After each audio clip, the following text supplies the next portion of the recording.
الحمد لله على فضله وإحسانه والشكر له على توفيقه وامتنانه وأشهد أن لا إله إلا الله وحده لا شريك له تعظيما لشأنه وأشهد أن سيدنا ونبينا ومولانا محمدا عبد الله ورسوله الداعي إلى رضوانه صلى الله تعالى عليه وعلى آله وأصحابه وأحبائه أما بعد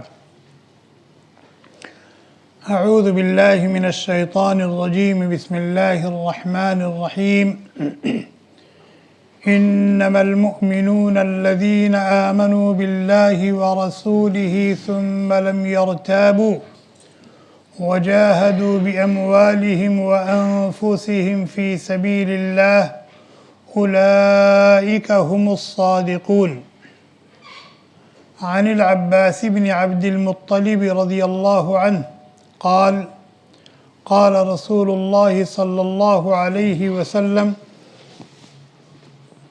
ذاق طعم الإيمان من رضي بالله ربا وبالإسلام دينا وبمحمد صلى الله عليه وسلم نبيا رواه مسلم أو كما قال النبي صلی اللہ علیہ وسلم.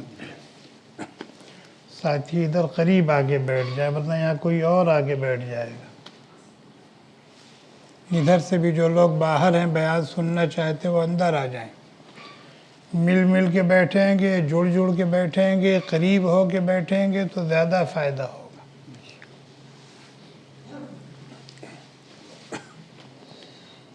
دنیا میں جتنی چیزیں ہیں ہر ایک کی اپنی ایک لذت, ہر ایک کا اپنا ایک ذائقہ ہے, ہر ایک کا اپنا مزہ.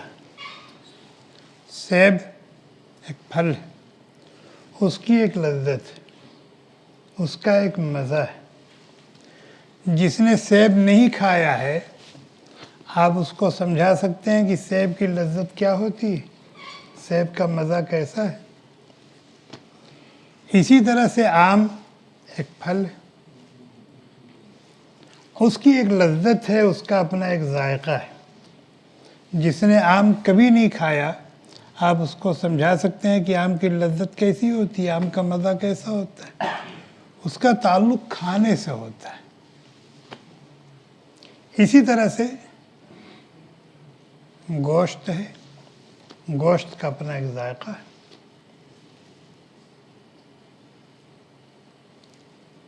اسی طریقے سے جتنی چیزیں پائی جاتی ہیں, میں پھلوں کے نام تو نہیں گناؤں گا ورنہ اسی میں شام ہو جائے گی. غرض ہر چیز کی ایک لذت ہوتی ہے, ایک ذائقہ ہوتا ہے, اس کا اپنا ایک مزہ ہوتا ہے. لیکن چیزوں کا صحیح ذائقہ, اس کی صحیح لذت, اس کا صحیح مزہ کس کو ملے گا؟ بولے, جو صحت مند ہوگا, تندرست ہوگا, جس کی زبان کا ذائقہ صحیح ہوگا, اسے چیزوں کی صحیح لذت, چیزوں کا صحیح مزہ اور چیزوں کا صحیح ذائقہ ملے گا. اگر ایک آدمی بخار میں مبتلا ہے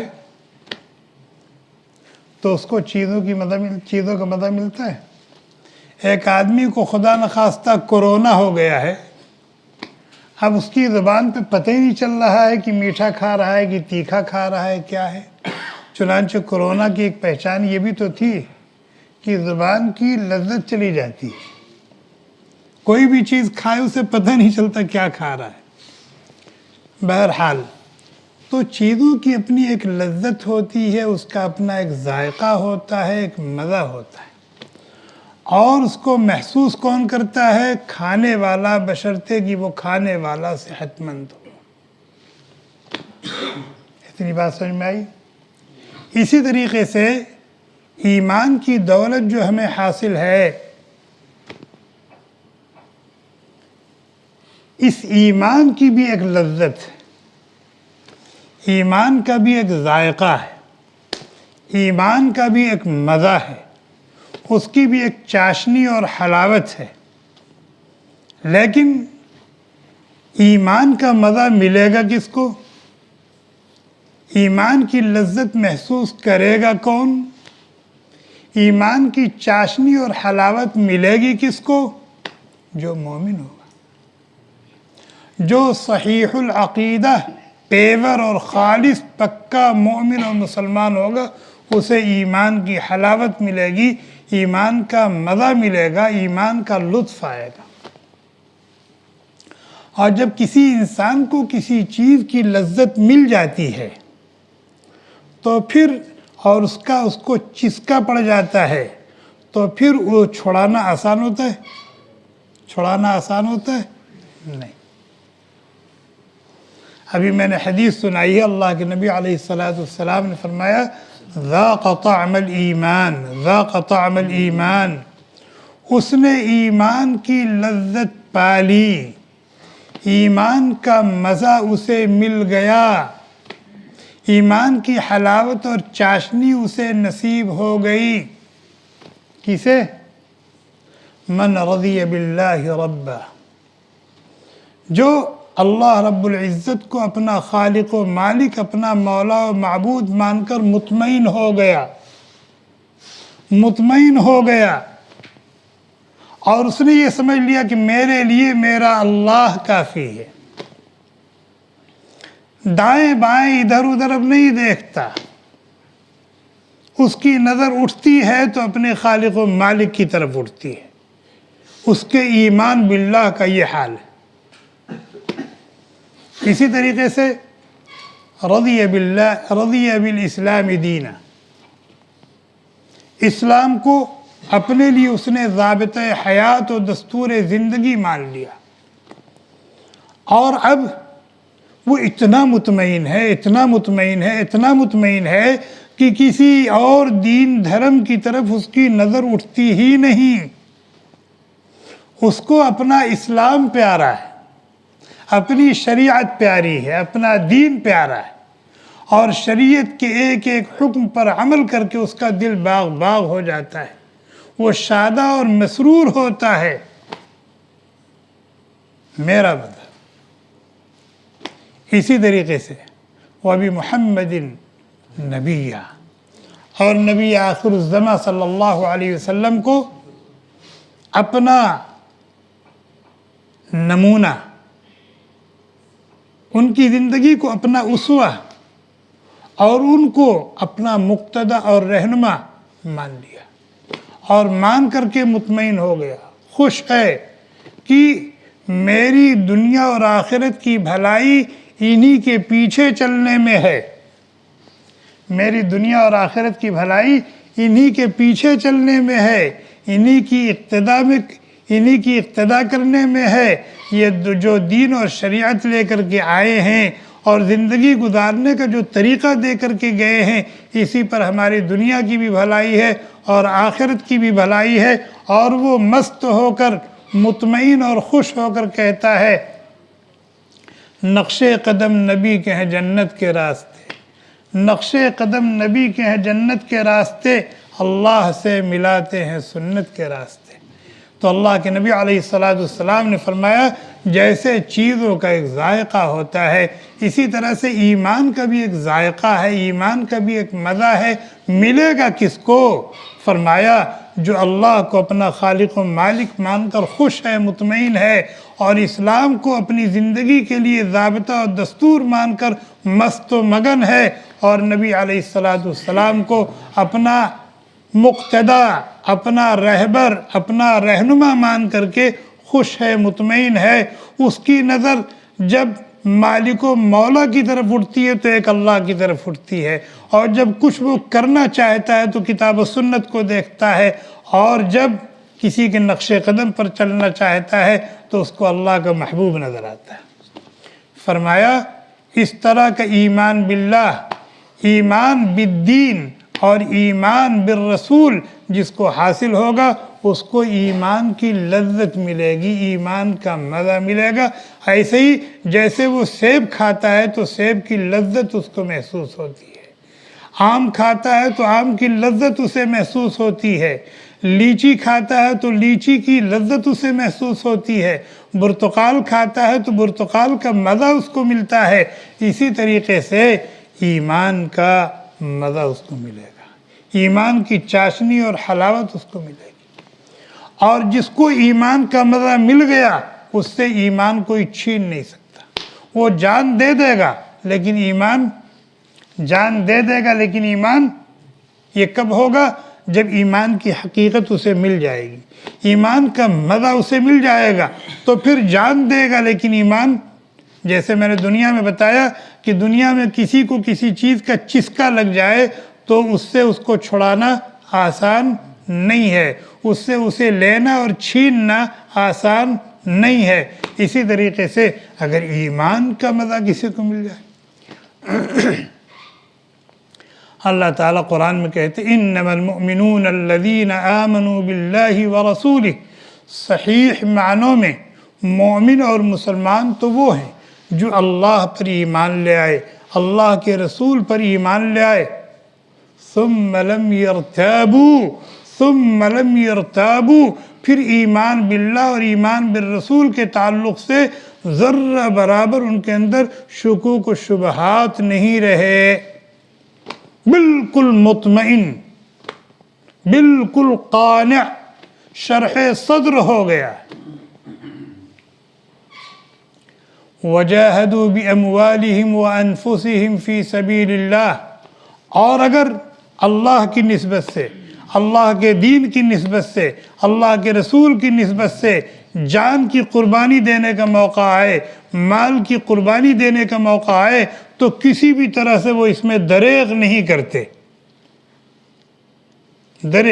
اس طرح سے اللہ سے ان کو محبت ہے، اللہ کے دین سے محبت ہے، اللہ کے نبی سے محبت ہے کہ اب نہ اپنی جان رہی، نہ اپنا مال رہا، نہ اپنے جذبات رہے، نہ اپنی خواہش اور پسند رہی، سب اللہ کے حکم کے تابع ہے، شریعت کے حکم کے تابع ہے، نبی کی سنت کے تابع ہے۔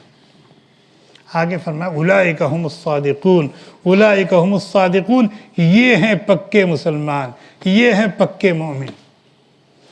اور یہ یقین حاصل کب ہوتا ہے، یہ نعمت ملتی کیسے ہے اس طرح کا ایمان؟ جب ایمان استدلالی ہوتا ہے تب ملتا ہے، تب یہ چیز ملتی ہے۔ اور اگر تقلیدی ہوگا تو مومن رہے گا، مسلمان رہے گا، لیکن ایمان کا مزہ اسے نہیں ملے گا۔ جیسے ہم لوگ تقلیدی مسلمان ہیں، ہمیں وراثت میں اسلام ملا ہے، وراثت میں ایمان ملا ہے، اس لیے ایمان کا جو مزہ ہے وہ ہمیں نہیں مل رہا۔ اور اگر ہم چاہتے کہ ہمیں ملے تو ہم اس حاصل شدہ ایمان کو استدلالی بنائیں، بھئی ہم نے اللہ تعالیٰ کو اپنا خالق و مالک کیوں مانا؟ آسمان میں غور کیجیے، زمین میں غور کیجیے، چاند سورج اور ستاروں میں غور کیجیے، رات اور دن کے آنے اور جانے میں غور کیجیے، دن کے بڑھنے اور رات کے گھٹنے میں، رات کے بڑھنے اور دن کے گھٹنے میں غور کیجیے، ہواؤں کے کبھی پورب سے پچھم، کبھی پچھم سے پورب، کبھی شمال سے جنوب، کبھی جنوب سے شمال چلنے پر غور کیجیے، کون کر رہا ہے؟ کبھی گرم ہوا چل رہی ہے، کبھی سرد ہوا چل رہی ہے، اور کبھی باد بہاری چل رہی، غور کیجئے کون کر رہا ہے یہ سب؟ کون کر رہا ہے یہ؟ پانی ایک ہے، مٹی ایک ہے، اسی میں سے سیب الگ پیدا ہو رہا ہے، اور آم الگ پیدا ہو رہا ہے، اور لیچی الگ پیدا ہو رہی ہے، برتقال الگ پیدا ہو رہا ہے، اور اس کا ذائقہ ایسا ہے۔ کون کر رہا ہے اسے؟ کون کر رہا ہے؟ وَفِي أَنفُسِكُمْ أَفَلَا تُبْصِرُونَ، اپنے وجود میں غور کرو، اپنے وجود میں غور کرو، کتنی پیاری پیاری آنکھیں بنائی ہیں، دماغ دیا، عقل دی، اور ہاتھ اور پیر دیے، اور کیسی کیسی نعمتیں اللہ تعالیٰ نے اس چھوٹے سے وجود میں رکھ رکھی ہیں۔ وَفِي أَنفُسِكُمْ، اپنے اندر غور کرو نا، أَفَلَا تُبْصِرُونَ، کیا تمہارے اندر میں تمہیں نظر نہیں آتا؟ کون کہہ رہا ہے؟ وَفِي أَنفُسِكُمْ أَفَلَا تُبْصِرُونَ، کیا تمہارے اس چھوٹے سے وجود میں، بلکہ اس وجود میں پائی جانے والی ایک ایک چیز میں تمہیں نظر نہیں آتا؟ جب اس طرح سے ہم غور کریں، قرآن کریم میں تدبر کریں، جب اس طرح ہم غور کریں گے، سوچیں گے اور پھر اپنے رب کی معرفت حاصل کریں گے، پھر اس کے نتیجے میں ہمارے ایمان کے اندر جو ترقی ہوگی، ہمارے ایمان کے اندر جو استحکام اور پختگی آئے گی، اس کی برکت سے پھر ہمیں مزہ ملے گا۔ اللہ تعالیٰ نے اپنی ایک ایمان والی بندی کا واقعہ بیان کیا، بتایا کہ ایسا ایمان لاؤ۔ اپنی ایک ایمان والی بندی کا قصہ بیان کیا ہے قرآن میں اور کہا اسے ایمان کہتے ہیں۔ اس بندی کو ایمان کا مزہ ملا ہوا تھا۔ وہ کون سی بندی ہے؟ وَضَرَبَ اللَّهُ مَثَلًا لِلَّذِينَ آمَنُوا امْرَأَةَ فِرْعَوْنَ إِذْ قَالَتْ رَبِّ ابْنِ لِي عِندَكَ بَيْتًا فِي الْجَنَّةِ وَنَجِّنِي مِنْ فِرْعَوْنَ وَعَمَلِهِ وَنَجِّنِي مِنَ الْقَوْمِ الظَّالِمِينَ۔ فرعون آج کوئی بہت بڑا ظالم ہو، بہت بڑا سرکش اور سرپھرا ہو تو لوگ کیا کہتے؟ فرعون ہو گیا۔ کہتے نہیں کہتے؟ فرعون کو مثال میں پیش کرتے ہیں، اندازہ لگائیں وہ کتنا بڑا خبیث تھا، کتنا بڑا متمرد اور سرکش تھا، کتنا بڑا خود سر اور سرپھرا تھا، اور اس کے ظلم کی داستانیں بہت معروف تھی اور کتابوں میں بھی، قرآن میں بھی۔ جب موسیٰ علیہ السلام اللہ کے نبی اور رسول بن کر آئے اور انہوں نے معجزہ دکھایا تو فرعون نے تو مسترد کر دیا، لیکن حضرت آسیہ رضی اللہ تعالی عنہ جو فرعون کی بیوی تھیں اور ملکہ تھیں، رانی تھیں، انہوں نے دیکھا اور ان کے دل میں ایمان اتر گیا، وہ مومن ہو گئی۔ اور فرعون کو جب پتہ چلا ہے اور اس نے ایمان کی دولت ان سے چھیننا چاہا اور چھیننے کے جتنے جتن وہ کر سکتا تھا وہ اس نے کر ڈالے۔ اب سوچئے کہ فرعون، اس کی بیوی اس کی باغی ہو رہی ہے، اس کی بیوی اس کی باغی ہو رہی ہے، تو اس نے اس کو اپنے دین میں واپس لانے کے لیے کتنی کوشش کی ہوگی۔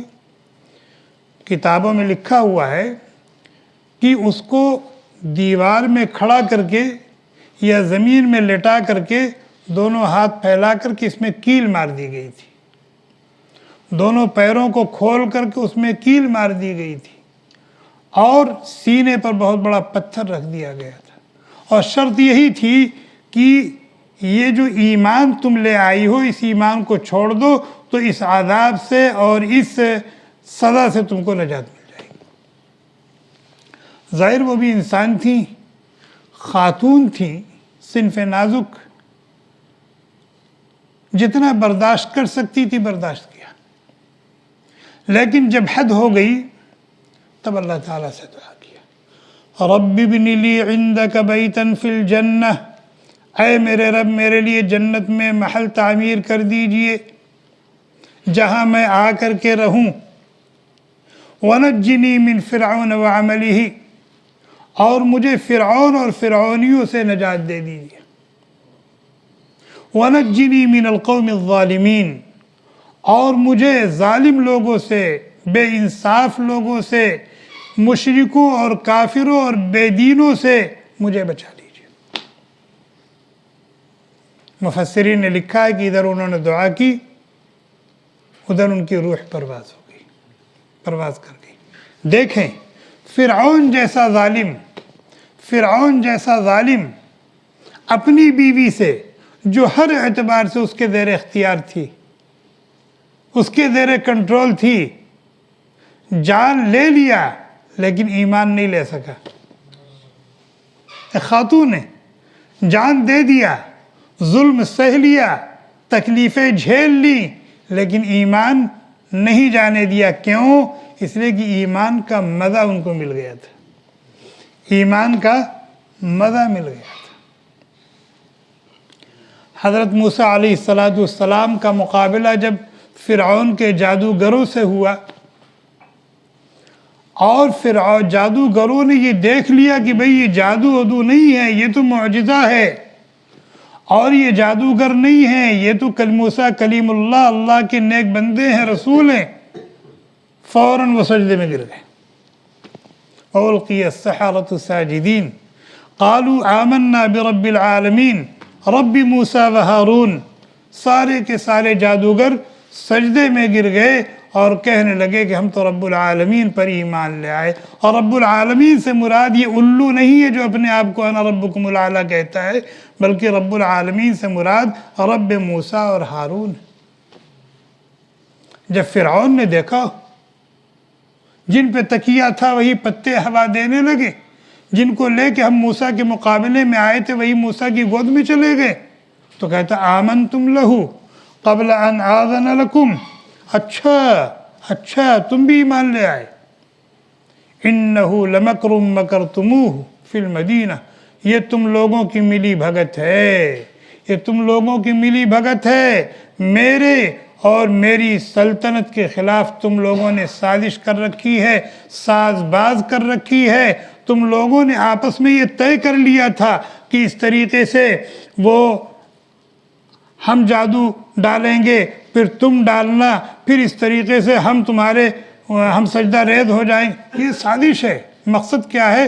ہمارا تختہ پلٹنا، ہمیں اور ہمارے لوگوں کو سرزمین مصر سے بے دخل کرنا، اور تم لوگوں کا اپنی برتری اختیار کر کے ہم پر حکومت کرنا. یہ تم لوگوں جانتے ہو کیا کریں گے؟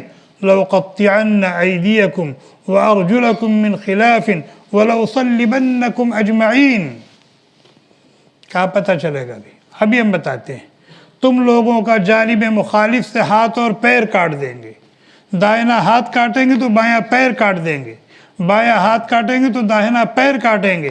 اور اسی پر بس نہیں کریں گے، پھانسی کے پھندے پر لگا دیں گے تاکہ تم لوگ نشان عبرت بن جاؤ دوسروں کے لیے. کیا کہا ان لوگوں نے؟ اِنَّا آمَنَّا بِرَبِّنَا لِيَغْفِرَ لَنَا خَطَايَانَا وَمَا أَكْرَهْتَنَا عَلَيْهِ مِنَ السِّحْرِ وَاللَّهُ خَيْرٌ وَأَبْقَى. بھئی ہم تو اپنے رب پر ایمان لا چکے. بس 2 اور 2 4 کی طرح سن لو، ہم تو اپنے رب پر ایمان لا چکے تاکہ وہ ہمارے گناہوں کو معاف کر دے. اور تم نے ہمیں ایک نبی کے مقابلے میں جو لا کر کھڑا کر دیا زبردستی، ہمارے اس جرم کو بھی معاف کر دے.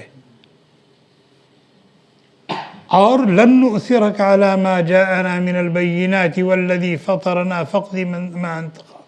اب ہم تمہاری رچی ہوئی سازشوں میں اور دام فریب میں نہیں آ سکتے.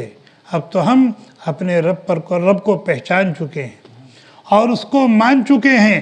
فاقض ما انت قاض، تجھے جو کرنا ہے کر لے. فاقض ما انت قاض، تجھے جو کرنا ہے کر لے. انما تقضی هذه الحیات الدنیا، تو زیادہ سے زیادہ کیا کر سکتا ہے؟ ہماری زندگی کا چراغ گل کر دے گا اور کیا کرے گا؟ کیا بگاڑ سکتا ہے؟ ہماری دنیا ختم ہو جائے گی لیکن ہمیں ہماری آخرت تو بن جائے گی، ہمیں ہمارا اللہ تو مل جائے گا، اللہ کی رحمت کا مظہر جنت اور جنت کی نعمتیں تو مل جائے گی. یہ دیکھیے ایمان کا مزہ مل گیا تھا تو فرعون بھی ان سے ایمان کو چھین نہیں سکا. سزا دے دی، سولی پر لٹکا دیا، زندگی کے چراغ کو گل کر دیا، لیکن ایمان. حضرت سمیہ رضی اللہ تعالی عنہ عمار کی والدہ، یاسر شوہر ہیں، سمیہ ان کی بیوی ہیں، عمار دونوں کے بیٹے ہیں. جب یہ تینوں مسلمان ہوئے تو کفار مکہ نے ان پر ظلم کی انتہا کر دی. بس یہ مطالبہ تھا کہ محمد کو چھوڑ دو، ان سے اپنا تعلق ختم کرو اور اپنے پرانے دین پر آ جاؤ، گھر واپسی کر لو. کیا عمار نے دین چھوڑ دیا؟ یاسر نے دین چھوڑ دیا؟ حضرت سمیہ رضی اللہ تعالی عنہ نے خاتون ہو کر کے دامن توحید کو مضبوطی سے تھامے رکھا اور جام شہادت نوش کر لیا. جان دے دی لیکن ایمان نہیں دیا. کیوں؟ ایمان کا مزہ مل گیا تھا ان کو، ایمان کا مزہ مل گیا تھا.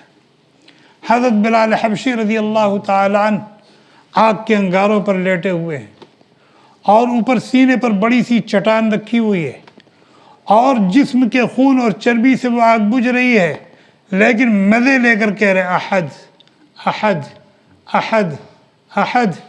ابو جہل نے ایمان چھین لیا ان سے، امیہ ابن خلف نے ایمان چھین لیا، ولید ابن مغیرہ نے ایمان چھین لیا۔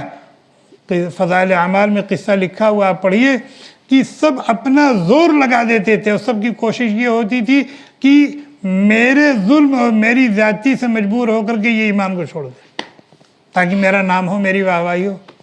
لیکن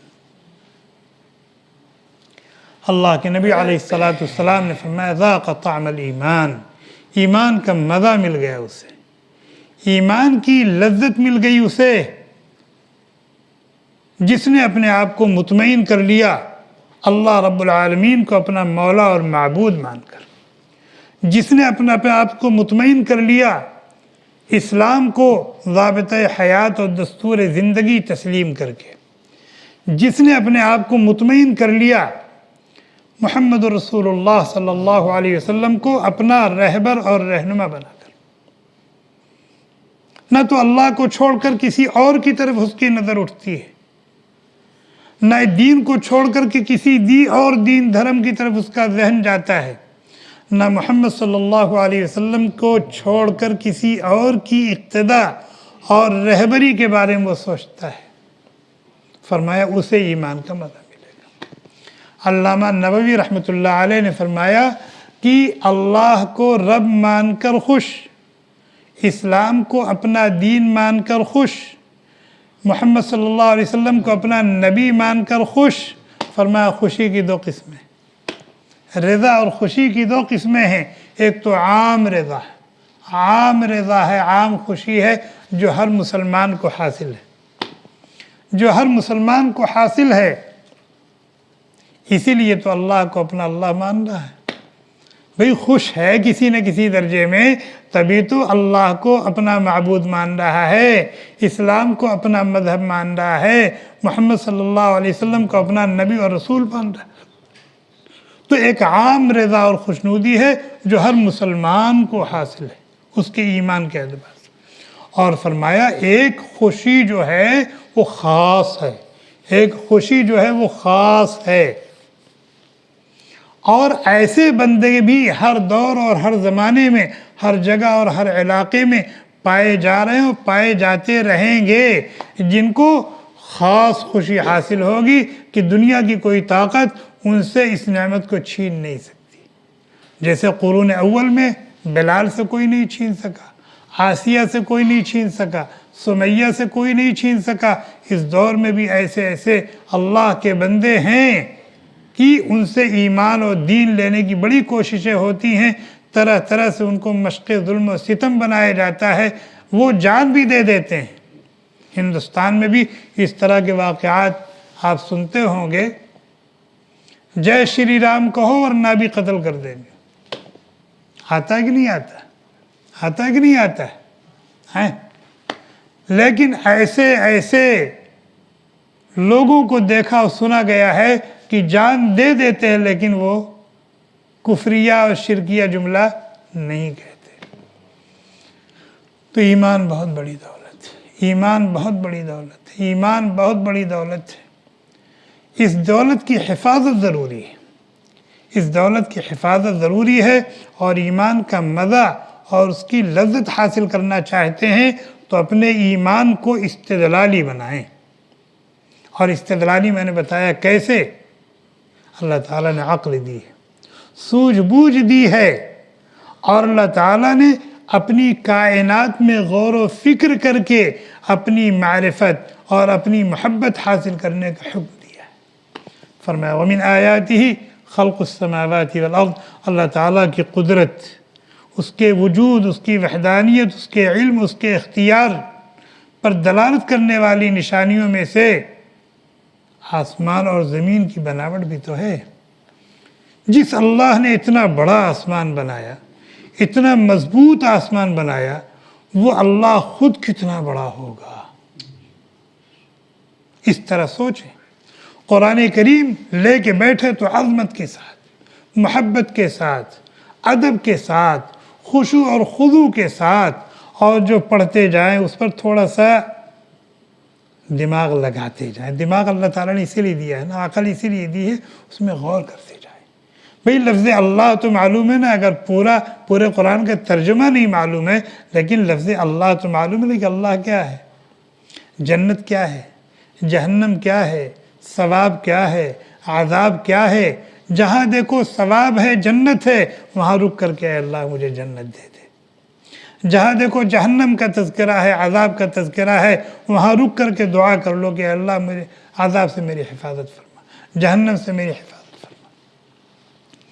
اللہ تعالی ہمیں اس عظیم نعمت کی قدردانی کی توفیق عطا فرمائے, اس کی حفاظت کے جو اسباب ہیں ان کو اختیار کرنے والا بنائے, اور ہمارا ایمان جو تقلیدی ہے اس کو استدلالی بنانے کی ہمیں توفیق عطا فرمائے. سبحانک اللہم بحمدک نشہد ان لا الہ الا انت نستغفرک ونتوب الیک. سبحان ربک رب العزت عما یصفون وسلام علی المرسلین والحمد للہ. Thanks for watching. Don't forget to like, comment, share and subscribe to Al Wahid channel.